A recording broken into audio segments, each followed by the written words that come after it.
एक असं आहे की ते माझ्या जवळचे मित्र आहेत आणि त्याच्यामुळे त्यांनी काही बोललेलं असलं तरी ते विनायक राऊतांच्या प्रेमापोटी बोललेलं आहे. ते प्रेम करताना निर्व्याज प्रेम करतात.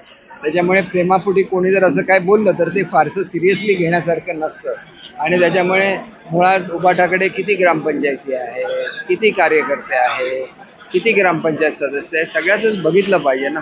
आणि ते ज्या पक्षामध्ये आहेत त्या पवारसाहेबांच्या बरोबर आता कार्यकर्ते शिल्लक नाही आहेत.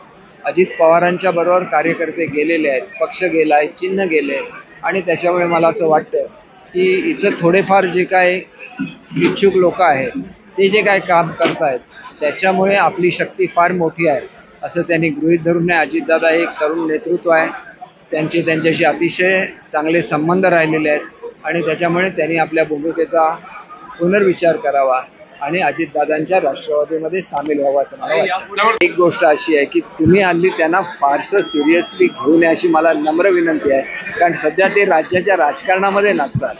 त्याच्यामुळे कोणाची सत्ता येणार कोणाची येणार नाही वगैरे त्यांना मुळातच मला काय त्यांच्यावर टीका म्हणून सांगायची नाही. त्यांनीच विचार करावा की आपण किती वेळा मुंबईला जातो, आपण किती वेळा दिल्लीला जातो, आपण किती लोकांना भेटले तर त्यांना ही माहिती मिळेल आणि मग तशी चुकीची वक्तव्य त्यांच्याकडून घडणार नाही. माझं त्यांच्यावर अत्यंत प्रेम आहे, त्याच्यामुळे मी त्यांना कधी